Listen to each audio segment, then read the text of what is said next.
வணக்கம் தாத்தா. வணக்கம் செல்வங்களே. உங்களோட இறைவனுக்கும் வணக்கம். தாத்தா,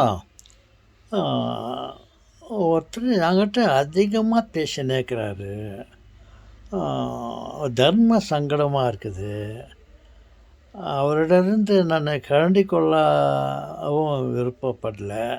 என்ன பண்ணுறது தாத்தா? பரவாயில்ல, சிறிது நேரம் அவர் பேசுவதை கூர்ந்து கவனியுங்கள். அந்த இடத்துல நீங்கள் ஒரு அன்னப்பறவையை போடுகிறீர்கள்.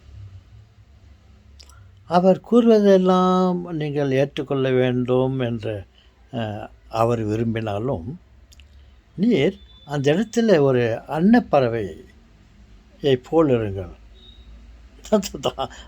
என்னை பேர்டா சேஞ்ச் பண்ணிக்கின்றீங்களா? ஆம் சொல்லுங்களே. அன்னப்பறவையுடைய சுபாவம் என்னென்றால், அதற்கு பால் உணவு கொடுத்தால் பாலில் சிறிதளவு தண்ணீரை ஊற்றி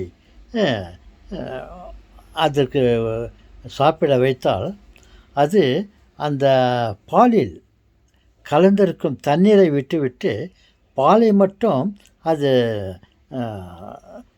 குடித்து விடுமாம். அது அது கதையோ கற்பனையோ இல்லை உண்மையாக எனக்கு தெரியாது. எதையும் அதில் இருக்கிற உண்மையை நல்லதை நாம் எடுத்துக்கொள்ளலாம். அந்த அன்னை பார்வை போல் உன்னுடைய சகோதரனோ இல்லை உங்களிடம் அதிக நேரம் பேசிக்கொண்டிருக்கிறார்கள். எதை தான் எடுத்துக்கொள்வது என்று புரியவில்லை என்று சொல்லுகிறாய் அல்லவா? அவர் உரையை கேளுங்கள். கேட்டுவிட்டு அதில் எதை உங்களுக்கு பிடித்தமான கருத்துக்களை அவர் சொல்லுகிறார்களோ அதை மட்டும் தேர்ந்தெடுத்து கொள்ளுங்கள். எப்படி இந்த அன்னப்பறவை பாலில் கலந்திருக்கும் தண்ணீரை அகற்றிவிட்டு பாலை மட்டும் குடித்து விடுமாம். நீங்கள் அதை கடைப்பிடிங்களே. எஸ், ஓகே, சரிங்க தாத்தா. ஆமாம், அவர் ஏதாவது சொல்கிறாரு, எனக்கு விருப்பம் இல்லாததெல்லாம் கூட சொல்கிறாரு. அதெல்லாம் எனக்கு என்ன ஒரு கன்ஃபியூஸாக இருக்குது தாத்தா. அதுதான் சொல்லுகிறேன். உனக்கு அவர் உரையில் உனக்கு தேவையானது மட்டும் நீ எடுத்துக்கொள்.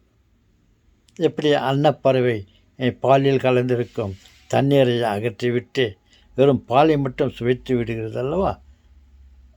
அதே போல் நீங்கள் ஒரு அன்னப்பட்சியாக இருங்கள். Double act.